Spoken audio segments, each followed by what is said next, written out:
Año 1488 desde el nacimiento de Cristo. La ciudad de Valladolid, corazón de la vieja Castilla. La plaza mayor está inundada por la luz inclemente del sol español, pero la multitud que llena cada centímetro de ella no nota el calor. El aire es denso, electrizado por una mezcla de miedo, piedad y una curiosidad enfermiza. Hoy es el día de la gran lección. El día de la purificación. Hoy es un auto de fe, un acto de fe. De las puertas de la prisión del Santo Tribunal emerge una procesión, lenta e inexorable como la propia muerte. Al frente, monjes dominicos con hábitos blancos y negros portan en alto la cruz verde de la Inquisición, símbolo de esperanza para los penitentes, y la bandera del Estado, símbolo de un poder indiscutible. Detrás de ellos, descalzos, con las vergonzosas túnicas amarillas llamadas sanbenitos, caminan ellos, los condenados. Sus rostros son máscaras de terror, desesperación o, lo que es más aterrador, de total indiferencia. En algunos sanbenitos hay dibujadas cruces de San Andrés, señal de que se han arrepentido y solo les espera la cárcel, las galeras o los azotes. En otros, lenguas de fuego apuntando hacia abajo. Son aquellos que persistieron pero confesaron en el último momento. Les espera la misericordia. Antes de ser quemados, serán estrangulados. Pero los más terribles son aquellos en cuyas ropas las llamas se alzan hacia arriba, y junto a ellas se representan demonios arrastrando el alma pecadora al infierno. Son los herejes obstinados, los reincidentes, aquellos que serán entregados a las autoridades seculares para ser quemados vivos. La procesión avanza hacia un enorme estrado. Sobre él, en altos tronos, se sientan los representantes del poder celestial y terrenal, obispos, grandes de España, funcionarios reales. Y en el centro, en la silla más alta, como una oscura efigie tallada en granito y fanatismo, está sentado él, un hombre cuya presencia se siente más pesada que la opresión del sol de mediodía.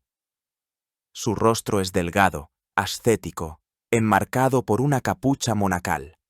Sus ojos, hundidos, arden con un fuego frío y penetrante. En ellos no hay ni malicia ni compasión, solo una certeza absoluta y gélida en su propia rectitud. Es Fray Tomás de Torquemada, el primer inquisidor general de España. Él no es un verdugo.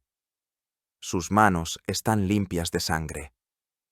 Él es un pastor, un cirujano que extirpa el tumor canceroso de la herejía del cuerpo del mundo cristiano. Cada gemido de un condenado, cada grito de la cámara de tortura es para él solo un sonido que acompaña la salvación de un alma inmortal. Él es el martillo de herejes, el azote de judaizantes, el ángel guardián de la España católica unificada que construye junto a sus soberanos, Fernando e Isabel. Su nombre ya se ha convertido en un susurro de terror en los hogares desde Sevilla hasta Barcelona. Se le teme más que a la peste. Se le odia más que al diablo. Pero nadie se atreve a desafiarlo. Nadie sabe aún que este hombre, este humilde monje dominico, no solo condenará a miles, cambiará el alma misma de su país, marcará a fuego en ella una intolerancia que definirá su destino durante siglos. Se convertirá en el arquitecto de una maquinaria del miedo tan perfecta que su sombra se proyectará sobre toda Europa, dando origen a la leyenda negra de España. Expulsará del país a todo un pueblo y convertirá el auto de fe en el principal ritual de Estado.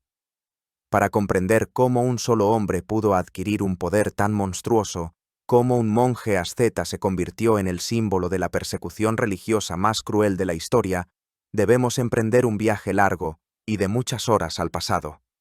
Debemos sumergirnos en el caldero hirviente de la España del siglo XV, en un mundo donde la fe y la política, la santidad y la crueldad se entrelazaron en un nudo inextricable y sangriento. Esta no es solo la historia de un hombre, es la historia del nacimiento de una nación a través del fuego. Esta es la historia de Tomás de Torquemada, Antes de que el hombre con el hábito blanco y negro de los dominicos entre en la escena histórica, debemos entender la tierra que lo engendró. Pues Tomás de Torquemada no surgió de la nada, no fue la causa, sino la consecuencia. Fue la expresión concentrada de las fuerzas, los miedos y las ambiciones que se habían acumulado durante siglos en la península ibérica. Entender a Torquemada es entender la España del siglo XV, y entender la España de esa época es mirar atrás, a los 7 largos siglos que la precedieron. La historia de España es la historia de la Reconquista. Este proceso, que comenzó en el año 718, cuando un puñado de guerreros cristianos visigodos se refugió en las montañas de Asturias ante la ola de la conquista árabe, definió todo el carácter, toda la psicología de la futura nación. Durante 700 años, con éxito variable, los reinos cristianos del norte, Castilla, Aragón, Portugal, Navarra, reconquistaron lenta, paso a paso, a los emiratos musulmanes del sur, conocidos bajo el nombre genérico de Al-Ándalus, las tierras de la península. No fue solo una serie de guerras por el territorio. Fue una guerra santa, una cruzada que se extendió durante 20 generaciones. Esta guerra permanente creó una mentalidad fronteriza especial. La vida en la frontera con el enemigo, donde las incursiones y escaramuzas eran cotidianas, dio origen al culto del guerrero cristiano, para quien la fe y la espada eran inseparables. Cada rey era un guerrero, cada noble, un caballero, cuyo principal destino era luchar contra los moros. La fe católica se convirtió en sinónimo de identidad nacional. Ser español significaba ser cristiano. Esta idea se inculcaba con la leche materna. Se predicaba desde los púlpitos de las iglesias. Se cantaba en poemas heroicos como el Cantar de Mío Cid.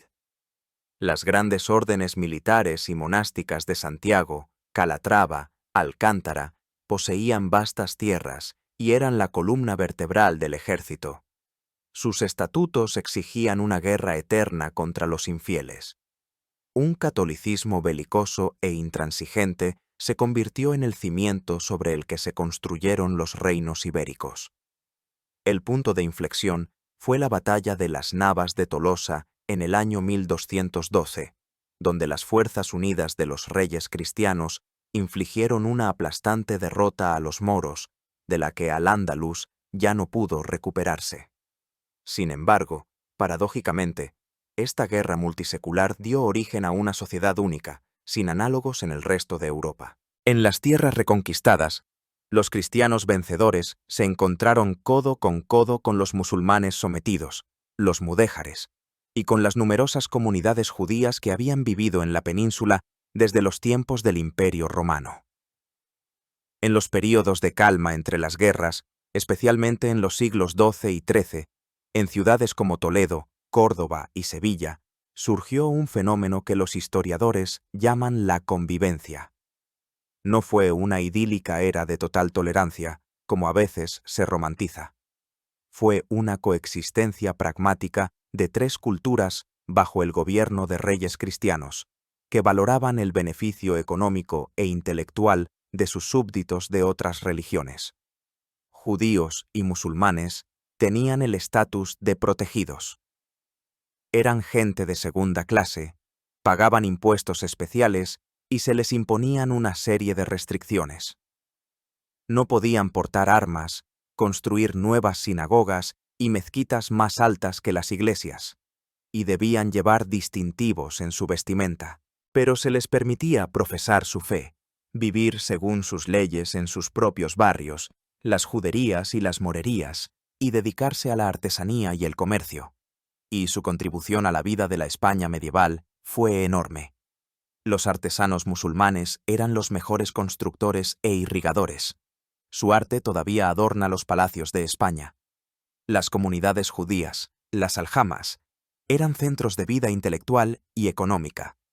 Los judíos eran médicos, eruditos, traductores.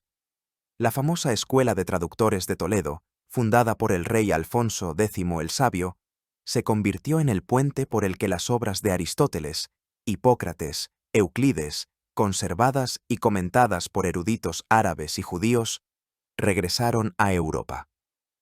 Y, lo más importante, eran los financieros, banqueros y recaudadores de impuestos para los reyes y la nobleza. Su alfabetización, sus conexiones internacionales y su acceso al capital los hacían indispensables para una economía feudal en la que la Iglesia prohibía a los cristianos practicar la usura.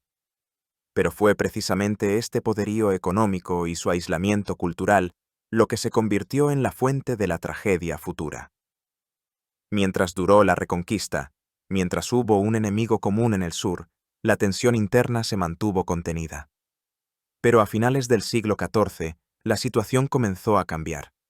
La epidemia de la peste negra, que asoló Europa a mediados de siglo, las crisis económicas, las guerras civiles entre los gobernantes cristianos, todo esto requería la búsqueda de un chivo expiatorio. Y fue fácil encontrarlo. Los predicadores populares, especialmente de las órdenes mendicantes, comenzaron a acusar cada vez más alto a los judíos de todos los males. Se les acusaba de usura, de asesinatos rituales de niños cristianos, de envenenar los pozos, de profanar la hostia. La vieja judeofobia, arraigada en la conciencia europea, alimentada por el descontento económico, ya que la gente común y la pequeña nobleza estaban hasta el cuello de deudas con los prestamistas judíos, encontró en España un terreno fértil. Predicadores fanáticos, como el arcediano Ferrán Martínez en Sevilla, con sus discursos encendidos, avivaron el odio de la multitud. Y en el año 1391 estalló la tormenta. Comenzando en Sevilla, una monstruosa ola de pogromos recorrió toda Castilla y Aragón durante varios meses.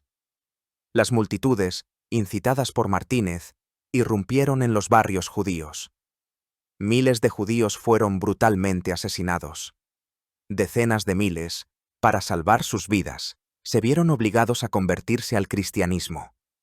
A estos nuevos conversos y a sus descendientes se les empezó a llamar conversos o, de forma despectiva, marranos, que significa cerdos. Fue precisamente la aparición de este nuevo, numeroso e influyente grupo social, los conversos, lo que se convirtió en el principal problema de la España del siglo XV y la causa principal del nacimiento de la Inquisición.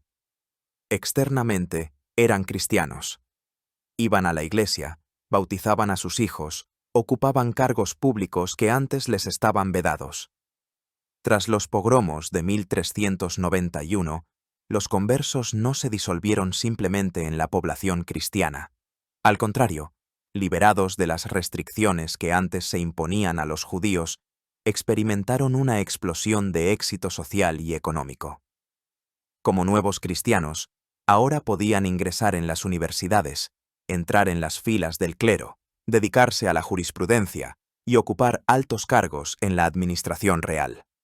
Muchos de ellos acumularon enormes fortunas, actuando como los principales recaudadores de impuestos y financieros de la corona. Se convirtieron en una nueva élite urbana, más educada y a menudo más rica que la vieja aristocracia terrateniente de los cristianos viejos.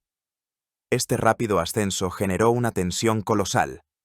La vieja nobleza los veía como advenedizos, mientras que el pueblo llano veía en el recaudador de impuestos converso el mismo rostro del usurero judío que le habían enseñado a odiar. El descontento ya no era puramente religioso. Ahora era un cóctel venenoso de odio de clase, envidia económica y animosidad racial.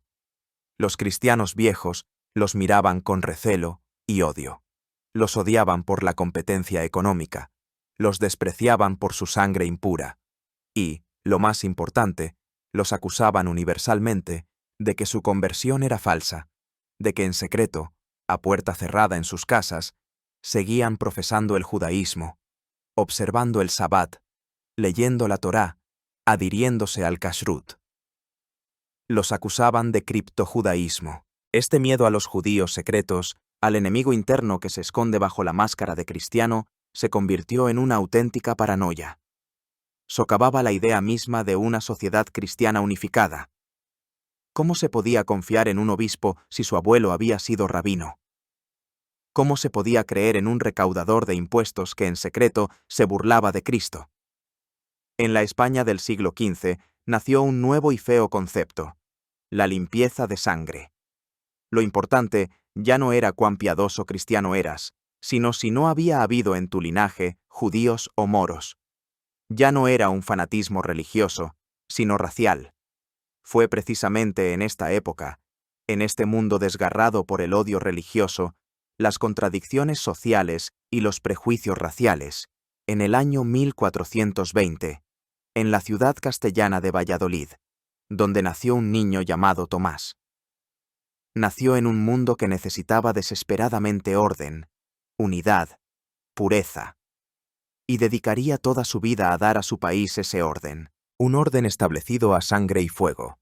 Y mientras Castilla y Aragón se sumían en el abismo de las intrigas políticas y el odio mutuo hacia los de otras religiones, en una provincia tranquila, lejos del brillo de la corte real, crecía un niño destinado a convertirse en el hombre más temible de la historia de España.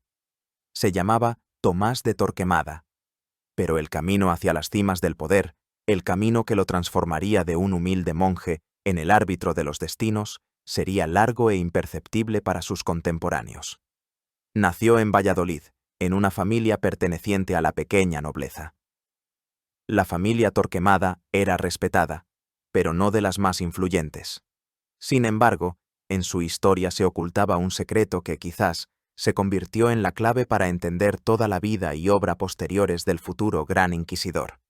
Su tío, Juan de Torquemada, era un cardenal famoso e influyente, un teólogo, un defensor de la autoridad papal, pero, lo que es mucho más importante, la abuela paterna de Tomás era de una familia de conversos.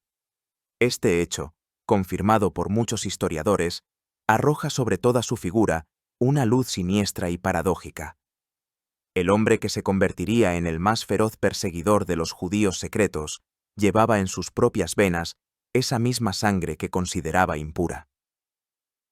¿Fue este hecho fuente de su vergüenza personal? ¿Intentó con su celo desmedido por la pureza de la fe expiar u ocultar su origen? ¿O, por el contrario, conociendo el mundo de los conversos desde dentro, estaba convencido de su total apostasía y se consideraba el único que podía reconocer sus artimañas? Este es uno de los principales enigmas psicológicos de Torquemada. Quizás su fanatismo fue una especie de hipercompensación, un intento desesperado de demostrar a todos, y, en primer lugar, a sí mismo, su pertenencia 100% al mundo de los cristianos viejos. De su infancia sabemos muy poco, pero podemos suponer con certeza que recibió una buena educación, lo que era típico de los niños de su círculo. Desde joven mostró inclinación no por la milicia, como la mayoría de los vástagos nobles, sino por la vida espiritual. Era un joven tranquilo, retraído, extremadamente piadoso. No le interesaban las diversiones mundanas. Su mundo eran las oraciones, el ayuno y la lectura de los libros sagrados. Muy pronto tomó la decisión de dedicar su vida a Dios y entró en la orden de predicadores, más conocida como la Orden de los Dominicos. La elección de la orden no fue casual y determinó en gran medida su futuro. Los dominicos, fundados en el siglo XIII por Santo Domingo de Guzmán, fueron desde el principio la élite intelectual de la Iglesia. Se les llamaba los perros del Señor, dominicanes.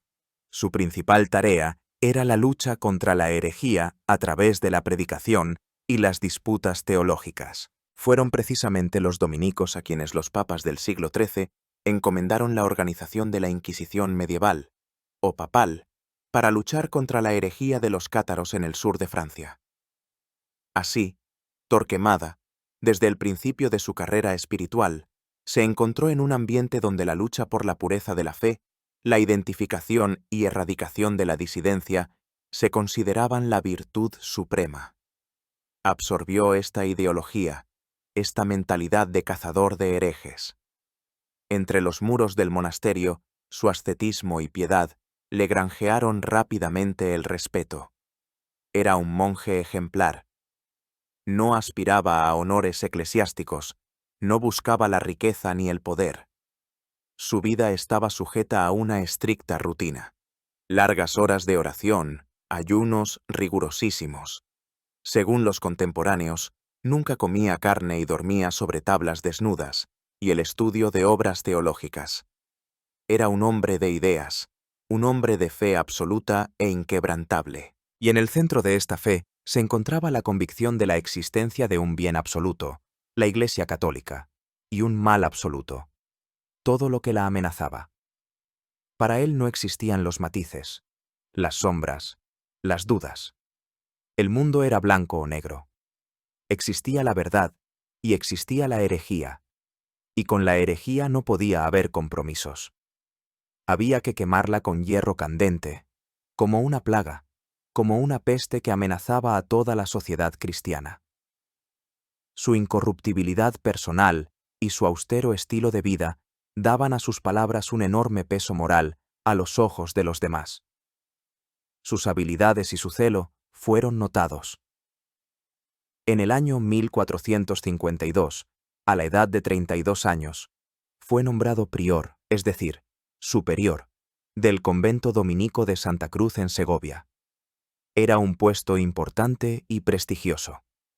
Segovia era una de las ciudades clave de Castilla, sirviendo a menudo de residencia de la corte real. En este cargo pasó 22 años. Fueron años durante los cuales no solo administró el convento, sino que también observó atentamente la vida política y religiosa del reino. Vio la debilidad de los reyes, las intrigas de la nobleza y, sobre todo, vio el creciente problema de los conversos, que, según su convicción, carcomía a España desde dentro.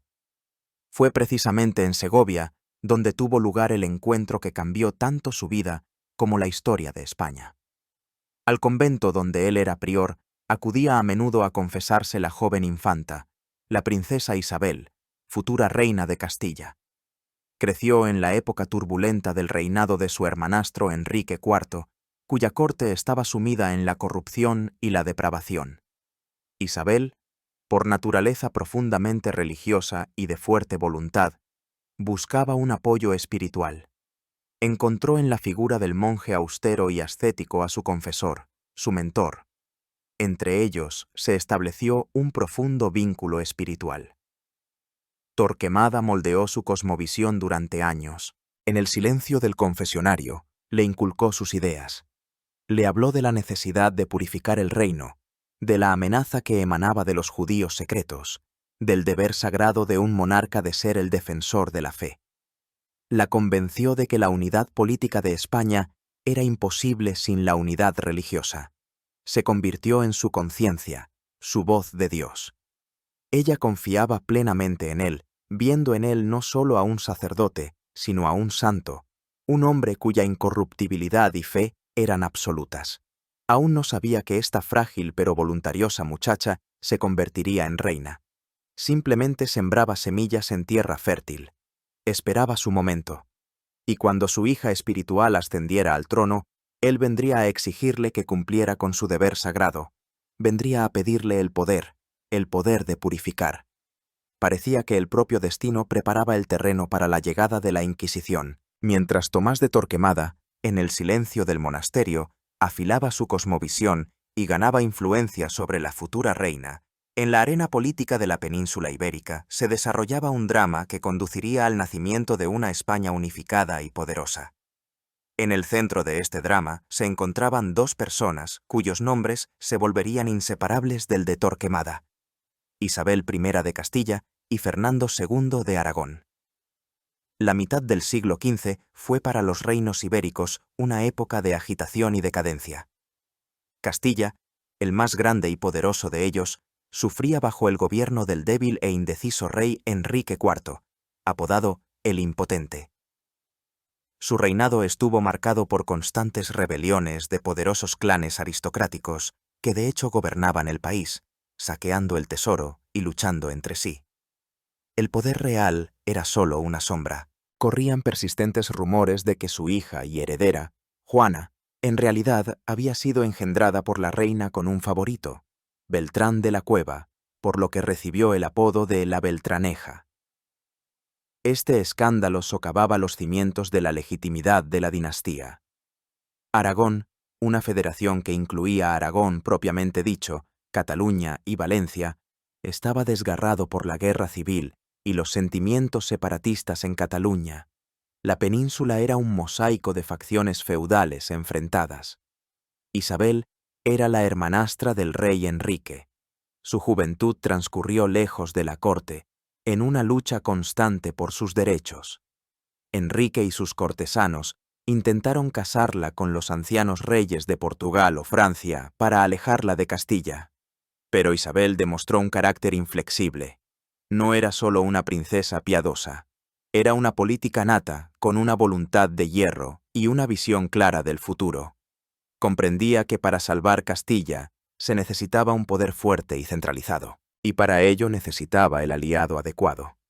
Su elección recayó en Fernando, heredero del trono de Aragón.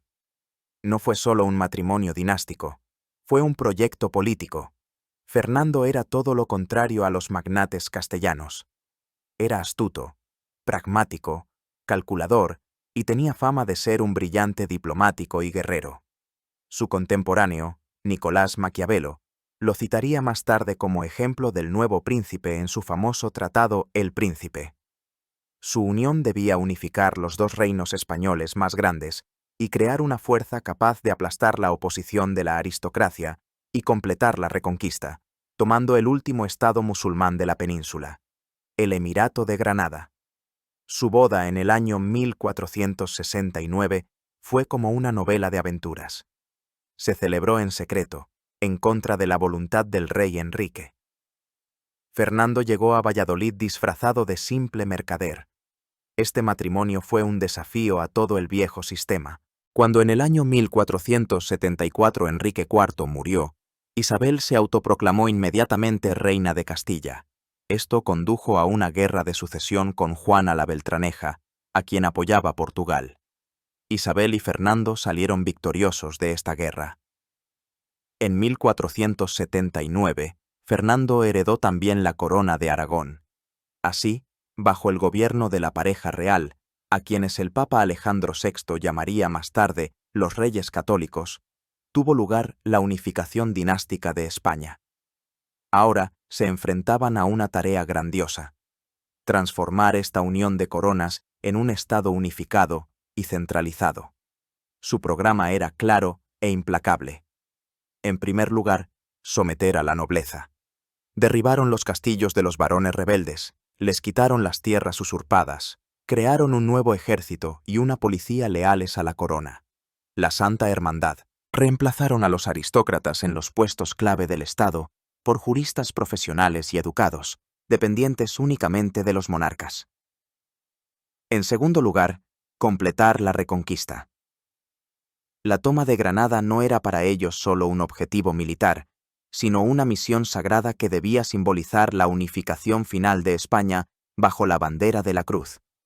Y en tercer lugar, lo más importante para nuestra historia, lograr la unidad religiosa. Isabel y Fernando, y especialmente la profundamente religiosa Isabel, estaban convencidos de que su reino multinacional y multiconfesional no podría ser verdaderamente unido y fuerte mientras estuviera desgarrado por contradicciones religiosas. El problema de los conversos estaba en el centro de su atención. Veían en los judíos secretos no solo una amenaza espiritual, veían en ellos una amenaza de Estado. Los conversos eran ricos, influyentes, ocupaban puestos clave en el sistema financiero y administrativo. Muchos de ellos apoyaban a los aristócratas de la oposición o tenían conexiones con Portugal. Desde el punto de vista de los monarcas, este grupo era una potencial quinta columna que socavaba sus esfuerzos por centralizar el poder. Además, la persecución de los conversos prometía enormes beneficios económicos. La propiedad de los herejes condenados se confiscaba en favor de la corona. Era el instrumento ideal que permitía resolver varias tareas a la vez: fortalecer la fe, debilitar a los oponentes políticos y llenar las arcas para la guerra con Granada. Fue precisamente en este momento cuando volvió a entrar en escena el confesor de la reina, Tomás de Torquemada. Ahora había llegado su hora. Durante años le había hablado a Isabel del peligro que emanaba de los conversos. Ahora ella tenía el poder para actuar. Él y otros influyentes dominicos comenzaron a ejercer una presión colosal sobre los monarcas, convenciéndolos de que los tribunales eclesiásticos ordinarios no podían hacer frente a esta tarea. Se necesitaba un nuevo órgano extraordinario, potente, centralizado, subordinado no a los lejanos papas de Roma, sino directamente a la corona española. Se necesitaba el Santo Tribunal de la Inquisición. Fernando, un pragmático frío, vio en esta propuesta el instrumento ideal para fortalecer el poder real. Isabel, una fanática ardiente, vio en ella el cumplimiento de su deber sagrado. Sus ambiciones políticas y su fervor religioso se fusionaron. La decisión estaba tomada. Se dirigieron al Papa Sixto IV con la petición de que les permitiera establecer en sus dominios una nueva Inquisición propia. Aún no sabían qué monstruos se preparaban para desatar, pero sabían una cosa: para construir una nueva España necesitaban una espada. Y la Inquisición debía ser esa espada, una espada que castigara no solo el cuerpo, sino también el alma. Parecía que el mundo se mantenía en un frágil equilibrio, pero subterráneamente maduraban fuerzas dispuestas a derribar este orden. Y pronto estallaría el trueno, el establecimiento de la Inquisición española, que determinaría el destino de España durante siglos. La petición de los reyes católicos, enviada a Roma, no era algo fuera de lo común. La Inquisición medieval, como ya hemos mencionado, existía desde el siglo XIII y actuaba en diferentes partes de Europa. Sin embargo, lo que Fernando e Isabel concibieron era fundamentalmente diferente. La Inquisición medieval era un instrumento del papado. Los obispos e inquisidores locales se subordinaban directamente a Roma. Los monarcas podían colaborar en su trabajo, pero no lo controlaban por completo. Fernando e Isabel querían crear algo completamente nuevo, una Inquisición estatal, donde el derecho a nombrar y destituir a los inquisidores perteneciera a ellos, los monarcas españoles. Fue un paso revolucionario que convirtió un tribunal eclesiástico en un órgano de seguridad del Estado. El Papa Sixto IV dudó al principio. Comprendía que, al satisfacer esta petición, cedería a la corona un enorme poder en los asuntos eclesiásticos. Pero los reyes católicos fueron insistentes. Eran aliados clave de Roma en la lucha contra el Imperio otomano. Su apoyo era vital. Finalmente, cediendo a la presión y, probablemente, sin comprender del todo las consecuencias, el 1 de noviembre de 1477-8, el Papa emitió una bula cuya esencia era que la sincera devoción lo exigía. Esta bula otorgaba a Fernando e Isabel el derecho a nombrar a 3 obispos o sacerdotes mayores de 40 años, doctores en teología o derecho canónico, como inquisidores en sus reinos. Formalmente, la Inquisición estaba establecida, pero pasaron otros 2 años antes de que realmente comenzara su trabajo. Quizás los monarcas estaban esperando, ocupándose de otros asuntos de Estado. Quizás en la sociedad, incluso entre el clero, existía cierta resistencia a la idea de un tribunal extraordinario. El primer objetivo elegido fue Sevilla. La capital de Andalucía era una de las ciudades más ricas de Castilla, con una comunidad de conversos enorme y próspera. Fue aquí, según los informes de los predicadores locales, donde el criptojudaísmo estaba especialmente extendido. En el año 1480 llegaron a Sevilla los 2 primeros inquisidores, los dominicos Miguel de Morillo y Juan de San Martín. Su llegada provocó el pánico. Muchos conversos ricos, comprendiendo que eran el objetivo principal, intentaron huir de la ciudad, refugiándose en los dominios de señores independientes. Pero por decreto real se ordenó capturar y devolver a los fugitivos. Los inquisidores comenzaron su trabajo. Publicaron el llamado Edicto de Fe, un documento que se leía en todas las iglesias y llamaba a los fieles, bajo pena de excomunión, a denunciar a todos los que, en su opinión, fueran herejes o practicaran en secreto el judaísmo. Este edicto convirtió a toda la sociedad en una red de espías y delatores. Contenía una lista detallada de signos de herejía judía, convirtiendo la vida cotidiana en un campo de minas, Se consideraba hereje a quien se cambiaba la ropa limpia en sábado, encendía velas el viernes por la noche, no comía cerdo ni pescado sin escamas. Al preparar la carne le extraía cuidadosamente la sangre. Después del bautismo lavaba al niño con agua, daba a sus hijos nombres judíos, bendecía a los niños imponiéndoles las manos sobre la cabeza sin hacer la señal de la cruz, recitaba oraciones vuelto hacia la pared. En su agonía se volvía hacia la pared, y decenas de otros detalles cotidianos que podían ser tanto un signo de fe secreta como una simple costumbre o una casualidad. Las denuncias fluyeron a raudales. Los vecinos ajustaban cuentas con sus vecinos, los deudores denunciaban a sus acreedores, los envidiosos a sus competidores más afortunados. Las cárceles de la Inquisición en Sevilla se llenaron rápidamente. Comenzaron los interrogatorios, las torturas y los juicios, y el 6 de febrero de 1481, en Sevilla tuvo lugar el primer auto de fe de la nueva Inquisición española. 6 personas fueron quemadas vivas. Esto fue solo el principio. La maquinaria se puso en marcha, y sus apetitos crecían. En los primeros años, solo en Sevilla, cientos de personas fueron quemadas, y miles fueron condenadas a otros castigos. La actividad de los primeros inquisidores fue tan cruel y arbitraria que provocó quejas incluso en Roma.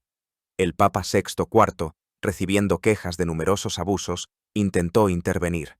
Escribió a los monarcas diciendo que los inquisidores actuaban con más crueldad de la que él había previsto, y que muchos condenados, posiblemente, eran inocentes. Incluso intentó limitar su poder, permitiendo apelaciones a Roma. Pero ya era tarde. Fernando de Aragón respondió al Papa con una carta tajante, declarando de hecho que no toleraría injerencias en sus asuntos. La Inquisición ya se había convertido en un instrumento demasiado importante del poder real como para renunciar a él. Sin embargo, los monarcas comprendían que para que esta maquinaria funcionara eficazmente, se necesitaba centralización, una dirección única, reglas uniformes. Los tribunales dispersos actuaban de forma caótica. Se necesitaba un hombre que encabezara este sistema, estandarizara sus procedimientos y lo extendiera a todos los rincones de sus reinos. Necesitaban un organizador con una voluntad de hierro, una reputación impecable de pío asceta y una fe absoluta y fanática en la necesidad de esta empresa. Y la reina Isabel solo tenía un candidato para este papel, un hombre que durante décadas la había preparado para esta misión. Su confesor, su mentor, el prior del convento de Santa Cruz. En el año 1483, por insistencia de los reyes católicos, el Papa nombró a Tomás de Torquemada inquisidor general de Castilla y más tarde de Aragón. El humilde monje de Segovia recibió en sus manos un poder que antes de él ningún clérigo en España había poseído. El monstruo había encontrado a su amo, y este amo lo convertiría en un perfecto instrumento de terror. La era de Torquemada había comenzado. Con el nombramiento de Tomás de Torquemada como inquisidor general en el año 1483, la Inquisición española dejó de ser una serie de tribunales dispersos y caóticos. Comenzó a convertirse en lo que permanecería en la historia, una organización única, centralizada, burocrática e implacable, que extendió sus tentáculos por todo el país. Torquemada no era solo un juez, era un administrador, un legislador, el director supremo de un vasto sistema punitivo. Fue el arquitecto de la maquinaria del miedo. Lo primero que hizo fue crear un órgano de gobierno central, el Consejo de la Suprema y General Inquisición, o simplemente la Suprema. Este Consejo Supremo, que él mismo presidía, se convirtió en una especie de ministerio de la fe. Coordinaba la actividad de todos los tribunales regionales, nombraba y controlaba a los inquisidores locales, resolvía cuestiones financieras y servía como la más alta instancia de apelación, aunque en la práctica las sentencias absolutorias eran extremadamente raras. La Suprema fue el único órgano estatal cuyo poder se extendía por igual a Castilla y Aragón, lo que la convirtió en un instrumento crucial para la unificación de España. Luego, Torquemada procedió a crear una red de tribunales por toda España. Además de Sevilla, se establecieron en Córdoba, Jaén, Ciudad Real, y más tarde en las ciudades de la Corona de Aragón, Valencia, Zaragoza, Barcelona. La implantación de la Inquisición en Aragón fue especialmente dolorosa. La nobleza y las ciudades locales, que valoraban sus antiguas libertades, vieron en el nuevo tribunal un instrumento del absolutismo castellano y una usurpación de sus derechos. En Zaragoza, esta resistencia culminó con el asesinato del inquisidor Pedro de Arbués en plena catedral. Pero este acto de terror solo le dio vía libre a Torquemada. En respuesta, desató sobre Aragón una ola de represiones durísimas, quebrando toda resistencia. Demostró que ante el poder de la Inquisición, cualquier ley o privilegio era impotente. La maquinaria de la Inquisición no podría haber funcionado sin un aparato ramificado a nivel local. Además de los propios inquisidores, notarios y carceleros, un papel enorme lo desempeñaban los llamados familiares de la Inquisición. No eran empleados a sueldo, sino ayudantes voluntarios, una especie de agentes honoríficos. A sus filas aspiraban a entrar miembros de la nobleza y ciudadanos acomodados, ya que este estatus otorgaba enormes privilegios, exención de impuestos, derecho a portar armas y, lo más importante, no estar sujetos a la jurisdicción de los tribunales seculares. Eran los ojos y oídos de la Inquisición en cada ciudad y pueblo, denunciando conversaciones sospechosas, recopilando información y realizando arrestos. Esta institución convirtió a miles de ciudadanos influyentes en cómplices del terror, asegurando un control total sobre la sociedad. Lo que es especialmente importante es que el sistema construido por Torquemada fue diseñado para ser autosuficiente. Las enormes riquezas obtenidas de la confiscación de los bienes de los conversos no solo llenaban las arcas reales para la Guerra de Granada, sino que también se destinaban a los salarios de inquisidores, guardias, notarios y espías. Esto creaba un círculo vicioso económico. Cuantos más herejes encontraba y condenaba la Inquisición, más rica y poderosa se volvía. Era una máquina que se alimentaba de las mismas personas a las que debía curar, asegurando su propio movimiento perpetuo. Pero la principal creación de Torquemada como organizador fueron las llamadas instrucciones, un conjunto de reglas que regulaban el proceso inquisitorial de principio a fin. Estos documentos, redactados por él personalmente, son un terrible monumento a la casuística jurídica, dirigida a un solo objetivo: la condena garantizada del acusado. Examinemos en detalle cómo funcionaba esta máquina, paso a paso. Primero, al llegar a una nueva ciudad, los inquisidores proclamaban el edicto de fe y establecían el llamado tiempo de gracia, generalmente de 30 a 40 días.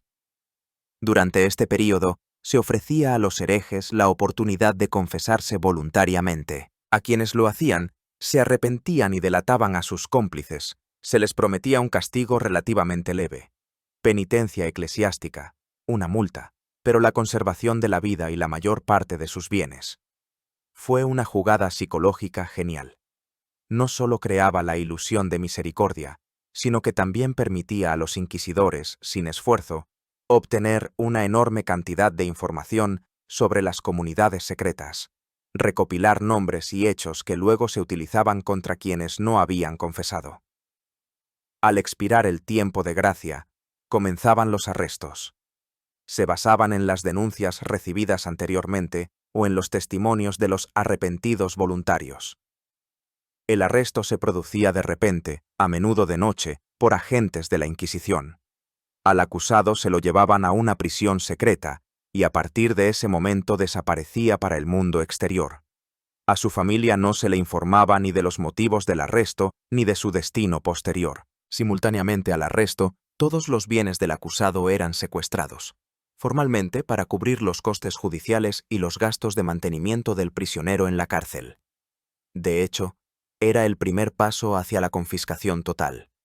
La familia del arrestado quedaba instantáneamente sin medios de subsistencia. Las prisiones de la Inquisición no eran solo un lugar de reclusión, sino un instrumento de presión psicológica. El prisionero era mantenido en una celda individual, en completo aislamiento. No sabía de qué se le acusaba, ni quién lo había denunciado. Pasaban semanas, meses. Periódicamente lo llamaban a interrogatorios, donde los inquisidores, sin revelar la naturaleza de las acusaciones, lo instaban a aliviar su conciencia, a arrepentirse, a recordar todos sus pecados contra la fe. El objetivo era llevar a la persona a tal estado de desesperación e incertidumbre que comenzara a incriminarse a sí mismo y a otros con la esperanza de entender qué querían de él. Si el acusado persistía, comenzaba el proceso judicial formal.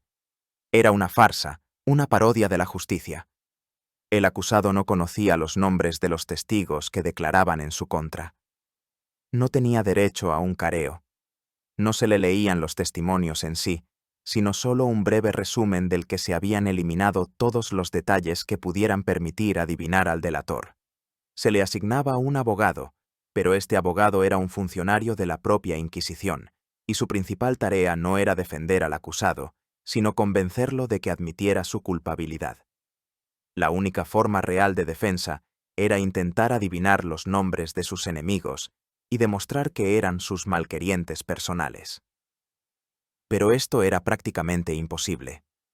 Si incluso después de esto el acusado no confesaba, el tribunal podía autorizar el uso de la tortura.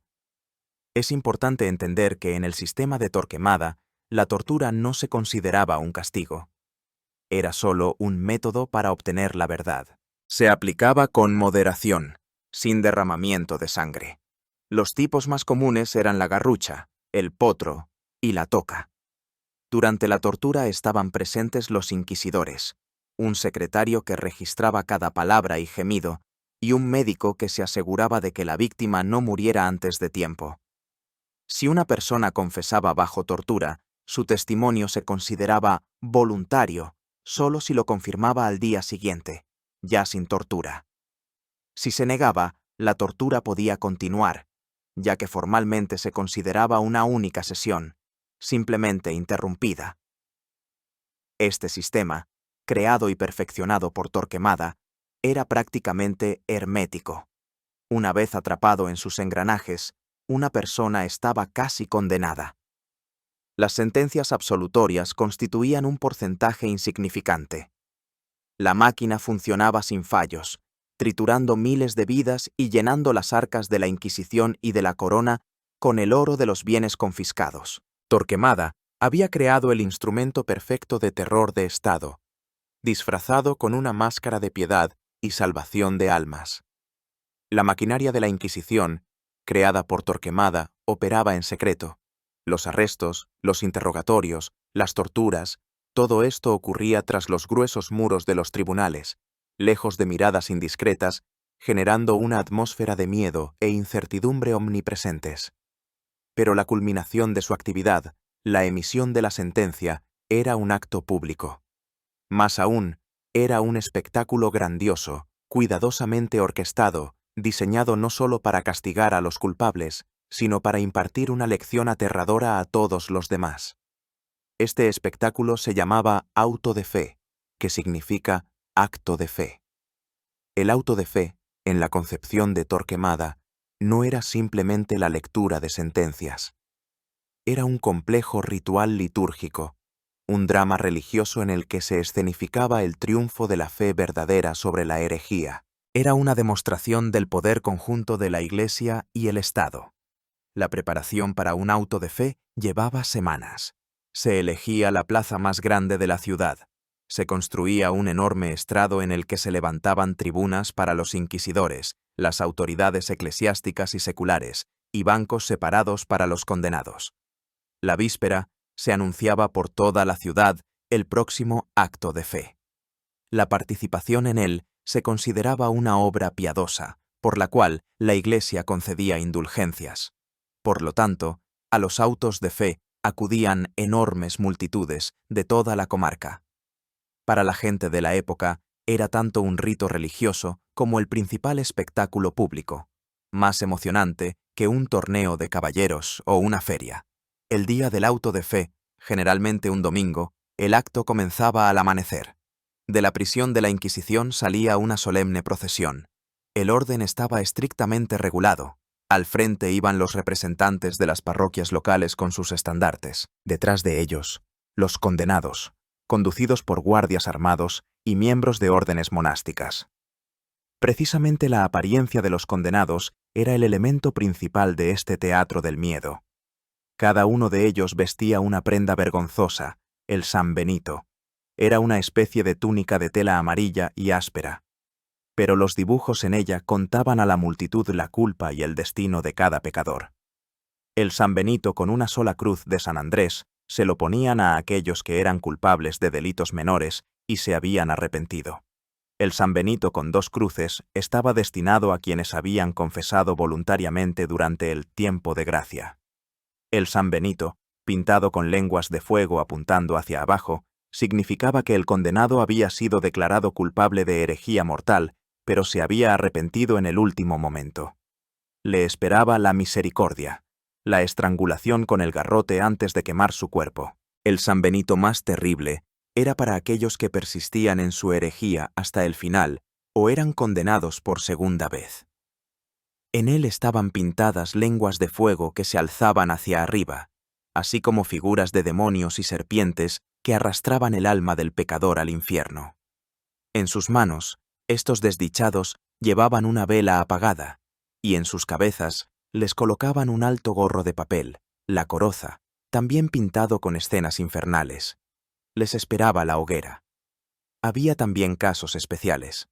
Si un acusado moría en prisión antes de la sentencia, pero su culpabilidad era probada, en el auto de fe se llevaba una efigie suya, vestida con el San Benito. Luego, esta efigie y los restos exhumados de la tumba eran quemados. Si el condenado lograba escapar, solo se quemaba su imagen. Detrás de los condenados en la procesión seguían los funcionarios de la Inquisición, los representantes de la nobleza, y cerraban el desfile los propios inquisidores, montados en mulas blancas, simbolizando la pureza e imparcialidad del juicio. La procesión avanzaba lentamente por las calles de la ciudad hacia la plaza principal, donde ya la esperaba una multitud de miles de personas. A los condenados se les sentaba en los bancos. Comenzaba una larga misa. Luego, uno de los inquisidores pronunciaba un sermón en el que explicaba la perniciosa naturaleza de la herejía y alababa la misericordia y la justicia del Santo Tribunal. Después de esto, comenzaba la parte principal, la lectura de las sentencias. El secretario del tribunal, con voz monótona, hora tras hora, llamaba a los condenados uno por uno y leía públicamente sus nombres, crímenes y sentencia. Esto podía durar 6, 8 y a veces hasta 12 horas. La multitud escuchaba conteniendo el aliento. Para cada uno era una lección. Cualquiera, desde el plebeyo hasta el grande, podía terminar en ese banco. Tras la lectura de todas las sentencias, llegaba el acto final. La Inquisición, como órgano eclesiástico, formalmente no dictaba sentencias de muerte. Simplemente declaraba a una persona hereje impenitente y la entregaba, o en su lenguaje, la relajaba a las autoridades seculares, suplicando al mismo tiempo que la trataran con misericordia y sin derramamiento de sangre. Era el colmo de la hipocresía, ya que todos sabían perfectamente lo que esto significaba. A los condenados a la hoguera se los entregaba a los funcionarios reales. Se los llevaban de la plaza principal a un lugar especialmente designado fuera de la ciudad, llamado el quemadero. Allí ya estaban preparados los postes y la leña, y allí, ante los ojos de la multitud, se ejecutaba la sentencia. Durante los 15 años que Torquemada estuvo al frente de la Inquisición, se celebraron más de 100 grandes autos de fe en toda España. El número exacto de víctimas sigue siendo objeto de debate entre los historiadores, ya que muchos archivos fueron destruidos. Las estimaciones conservadoras hablan de unas 2000 personas quemadas vivas en tiempos de Torquemada. Pero esta cifra no tiene en cuenta a las decenas de miles que fueron condenadas a prisión, a llevar el San Benito, a la confiscación de todos sus bienes. Estas personas y sus familias quedaban deshonradas para siempre, borradas de la sociedad. El auto de fe fue la máxima expresión del genio de Torquemada como director del terror de Estado. Convirtió el proceso judicial en un ritual religioso y la ejecución en un espectáculo edificante. Hizo que toda una nación contemplara el sufrimiento de sus conciudadanos y viera en ello no la crueldad, sino el triunfo de la justicia divina. Inscribió el miedo en el alma misma de España. A principios de la década de 1490, Tomás de Torquemada y su Inquisición ya habían arado con fuego y miedo toda Castilla y Aragón. El problema de los conversos, si no estaba completamente resuelto, había sido empujado a la más profunda clandestinidad. Cualquier sospecha de simpatía por el judaísmo se había vuelto mortalmente peligrosa. Pero a los ojos del gran inquisidor y sus patrocinadores reales, el trabajo aún no estaba terminado. Existía la causa primera, la fuente de la infección que seguía envenenando el cuerpo del reino cristiano. Esa fuente, según su convicción, eran los judíos que no habían aceptado el cristianismo. Mientras en territorio español existiera una comunidad judía legal y que practicara abiertamente su fe, siempre habría una tentación para los conversos de volver a la fe de sus padres. Los judíos, según creía Torquemada, con su proximidad, sus libros, sus tradiciones, mantenían constantemente el espíritu de apostasía en los recién convertidos. Para curar definitivamente a los conversos, era necesario amputar la causa misma de la enfermedad, eliminar a todos los judíos de España. Sin embargo, para un paso tan radical, a los reyes católicos les faltaba el último y decisivo argumento. Todo su reinado había estado subordinado a un gran objetivo: la finalización de la Reconquista. En el sur de la península ibérica todavía existía el último bastión del Islam, el Emirato de Granada. Mientras duraba la costosa y difícil guerra con Granada, los monarcas no podían permitirse destruir por completo la estructura económica del reino, expulsando a sus mejores financieros y artesanos, los judíos. Las comunidades judías, a pesar de todas las persecuciones, seguían pagando enormes impuestos, y los banqueros judíos, como don Isaac Abravanel, financiaban las campañas militares de la corona. Pero a finales de 1491, la guerra llegó a su triunfal conclusión. Después de una campaña de 10 años, las tropas de Fernando e Isabel asediaron la propia ciudad de Granada, la joya de Al-Andalus, con su magnífico palacio de la Alhambra. El 2 de enero de 1492, el último emir de Granada, Boabdil, rindió la ciudad. La Reconquista, que había durado 780 años, había terminado. Los reyes católicos entraron en la ciudad sometida. Sobre las torres de la Alhambra se izó la bandera de Castilla y una cruz de plata. Fue el momento del mayor triunfo para España. Fue precisamente en este momento de euforia, cuando parecía que el propio Dios había bendecido su causa, cuando Torquemada asestó su golpe decisivo.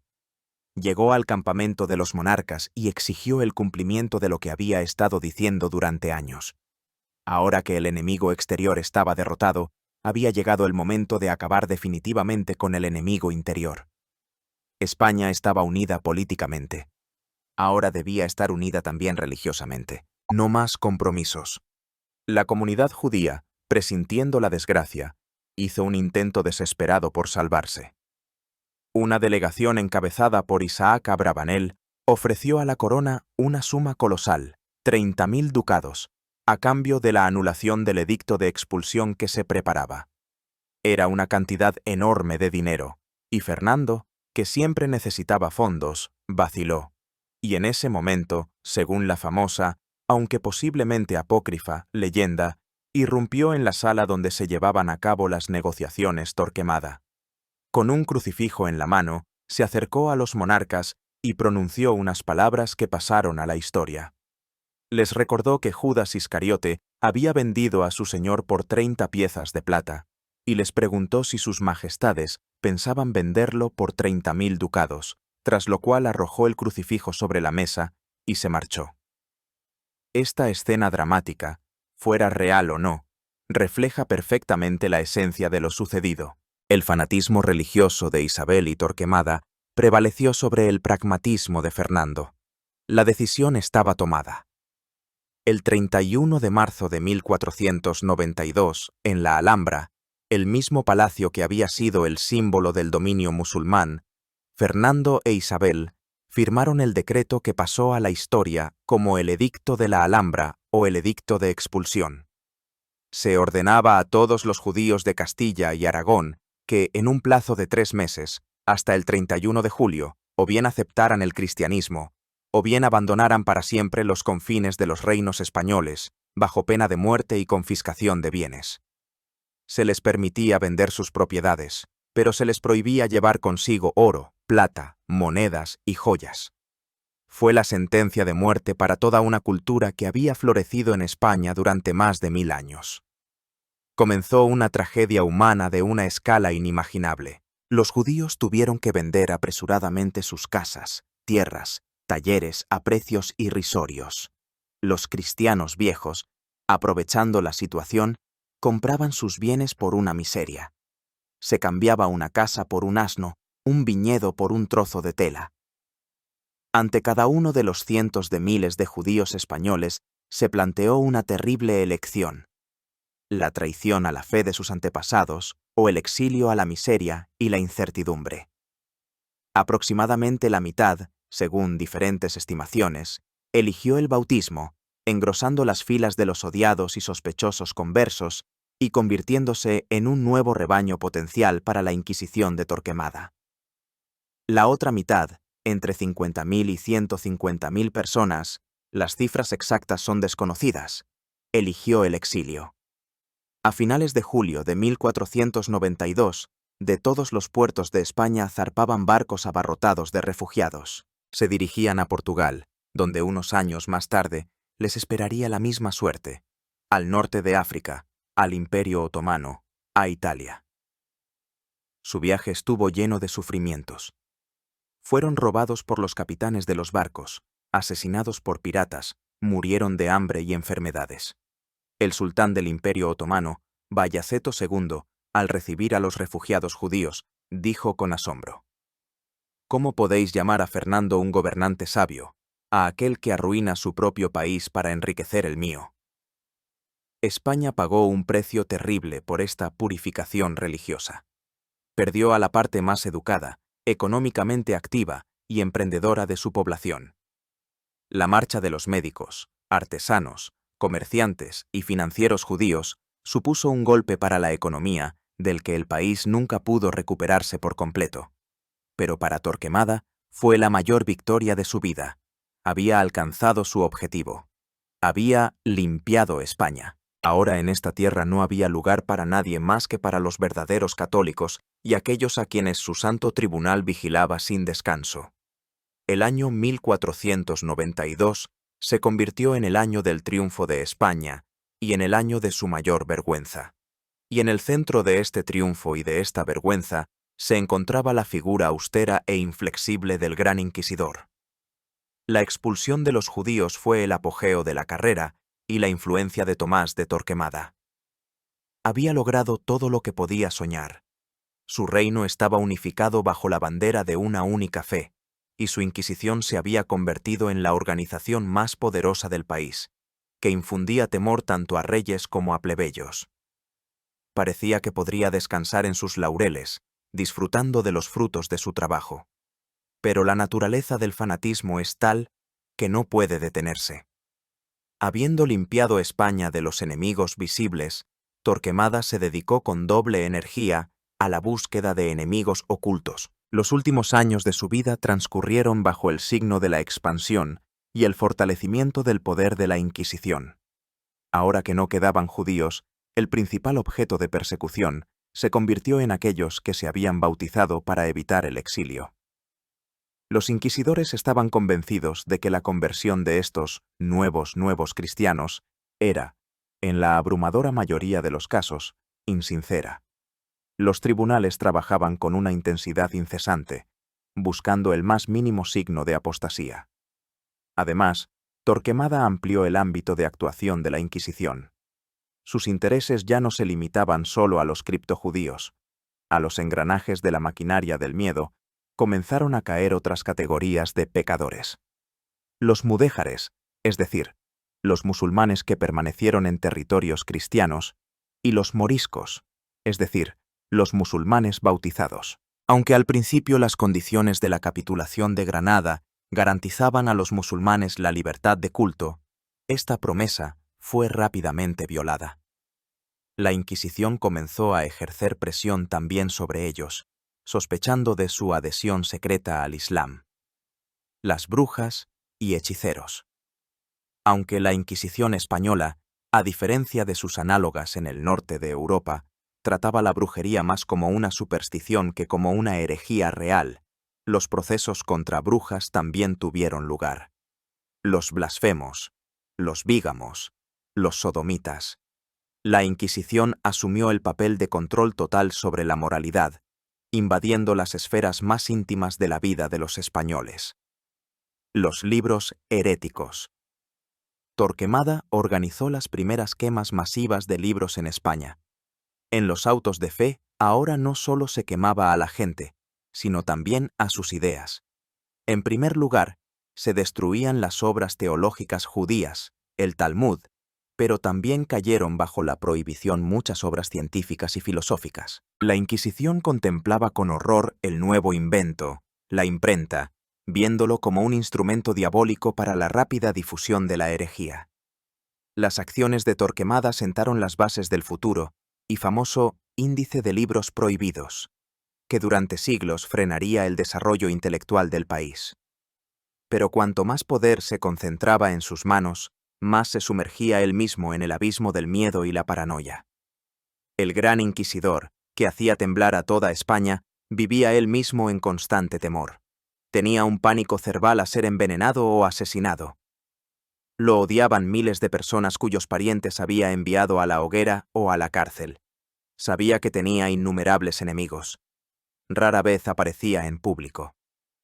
Su residencia se convirtió en el convento dominico de Santo Tomás, en la ciudad de Ávila, que él mismo había construido.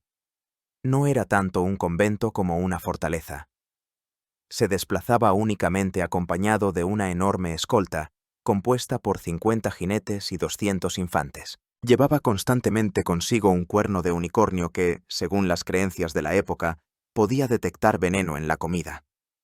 Cada una de sus comidas se convertía en un complejo ritual de verificación y degustación. El hombre que había construido un sistema de vigilancia total se convirtió él mismo en su principal víctima, encerrándose en la jaula de oro de su propio miedo. Su salud, minada por décadas de ascetismo rigurosísimo y trabajo agotador, comenzó a flaquear. Hacia el final de su vida, apenas podía cumplir con sus deberes. Los reyes católicos, viendo su estado y quizás, cansados de su poder omnímodo, le nombraron varios ayudantes, lo que de hecho limitó su poder unipersonal.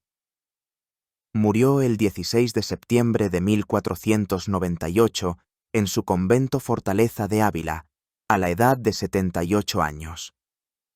Murió de muerte natural, en su cama, lo que en sí mismo fue sorprendente para un hombre que se había ganado tantos enemigos mortales. Fue enterrado con los más grandes honores en el mismo convento que había sido su hogar y su prisión. Pero la maquinaria que él creó no murió con él. Continuó funcionando durante más de 300 años, sobreviviendo a su creador. La Inquisición española fue abolida oficialmente solo en el año 1834. La sombra de Torquemada resultó ser increíblemente larga. Se fue, pero dejó tras de sí un legado de miedo, intolerancia y estancamiento intelectual que pesó gravemente sobre los hombros de la nación española.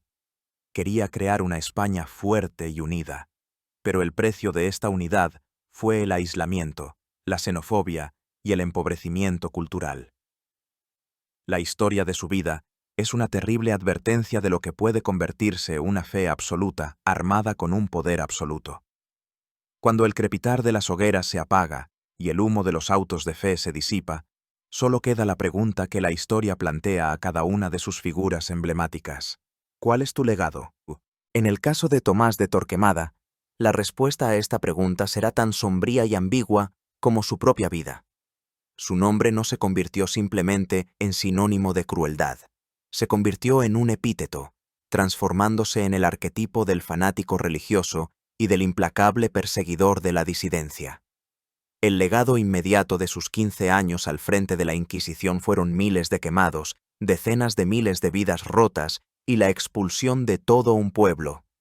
Llevó a la perfección lógica un sistema de terror de Estado disfrazado de retórica religiosa. La maquinaria que diseñó fue tan eficaz que lo sobrevivió durante 3 siglos y medio, convirtiéndose en una parte integral de la vida española y cambiando su ADN para siempre. Fue precisamente Torquemada y su Inquisición quienes contribuyeron en gran medida a la formación de la llamada leyenda negra, la imagen de España como un país de oscurantismo, fanatismo y crueldad. Esta imagen, promovida activamente por los enemigos de España, principalmente los países protestantes del norte de Europa, definió durante siglos la percepción de la cultura española en todo el mundo. Y aunque la leyenda negra fue en gran medida un instrumento de propaganda y exageró algunos aspectos, creció sobre las semillas reales del terror sembradas por Torquemada. Las consecuencias a largo plazo para la propia España fueron catastróficas. La expulsión de los judíos y la posterior persecución de los moriscos privaron al país de sus capas más económicamente activas y educadas. El miedo a ser acusado de herejía sofocó todo pensamiento libre. Las universidades españolas, que antaño fueron centros de la ciencia europea, decayeron. La filosofía, las ciencias naturales, cualquier actividad intelectual que se saliera de los estrictos límites de la teología ortodoxa se volvió mortalmente peligrosa. La Inquisición creó una atmósfera de desierto intelectual, aislando a España de las ideas del Renacimiento y la Reforma que estaban cambiando el rostro del resto de Europa. El país que descubrió el Nuevo Mundo quedó, en el plano cultural y científico, aislado durante mucho tiempo. Quizás el legado más insidioso y duradero de la era de Torquemada fue la institucionalización del concepto de limpieza de sangre. La paranoia que él cultivó no desapareció con él.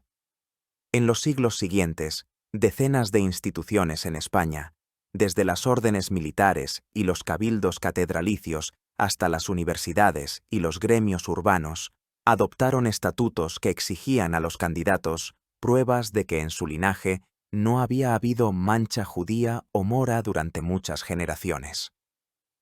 Esto generó una sociedad obsesionada con la genealogía, donde la sangre limpia se volvió más importante que el talento o la piedad.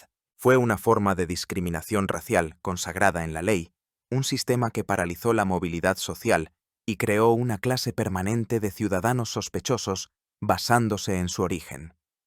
En un sentido sombrío, el fanatismo racial forjado en el fuego de la Inquisición sentó un precedente para las ideologías raciales que perseguirían a Europa siglos después. Entonces, ¿cómo debemos evaluar al propio Torquemada? ¿Quién fue? Para algunos, principalmente para sus apologistas de entre los historiadores católicos ultraconservadores, fue una figura trágica pero necesaria. Ven en él a un hombre sinceramente creyente, un santo asceta, que vivió en una época cruel y utilizó métodos crueles para alcanzar un fin bueno, en su opinión, salvar a España de la herejía y el caos. Desde su punto de vista, fue un fiel servidor de sus monarcas y de su Iglesia, que ayudó a crear un Estado unificado y poderoso que se convirtió en el baluarte del catolicismo en Europa. Para ellos, su crueldad no es más que un reflejo de la crueldad de su tiempo. Para la abrumadora mayoría de los historiadores modernos y para la conciencia humanista en general, es un monstruo, un símbolo siniestro de hasta dónde puede llegar el fanatismo. Ven en él a un hombre cuya obsesión patológica con la idea de pureza, pureza de fe, pureza de sangre, condujo a sufrimientos incalculables. Su ascetismo personal y su aparente incorruptibilidad no anulan, sino que agravan su culpa, convirtiéndolo no solo en un villano, sino en un villano ideológico, lo que es mucho más aterrador. El aspecto psicológico de su origen de una familia de conversos añade a su imagen notas de una paradoja trágica. Quizás fue el más feroz antisemita precisamente porque luchaba contra el judío dentro de sí mismo. En última instancia, Tomás de Torquemada es una advertencia eterna. Su historia no es solo un relato del lejano siglo XV, es una parábola atemporal sobre cómo las mejores intenciones, el anhelo de unidad, orden, pureza de la fe, pueden pavimentar el camino al infierno. Es un recordatorio de que cualquier ideología que afirme poseer el monopolio de la verdad y esté dispuesta a imponer esa verdad por la fuerza, inevitablemente engendra a sus propios inquisidores. Las llamas de las hogueras de Torquemada se extinguieron hace mucho tiempo. Sus huesos fueron arrojados de su tumba y quemados por los soldados napoleónicos en el siglo XIX, como si la historia le hubiera aplicado su propio ritual. Pero la llama del fanatismo, la intolerancia y el odio al otro, no se ha extinguido en el mundo. Y mientras arda, la sombra del austero dominico con su hábito blanco y negro permanecerá detrás de la historia, recordando a la humanidad el abismo al que puede asomarse cuando cree en su propia infalibilidad.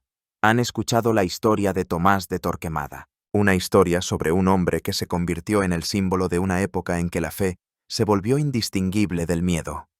Gracias por su tiempo y atención. Si desean seguir sumergiéndose en las páginas más dramáticas y ambiguas de la historia mundial, suscríbanse a nuestro canal, dejen sus comentarios y compartan este relato con aquellos a quienes pueda interesar. Nos esperan muchos más viajes en el tiempo,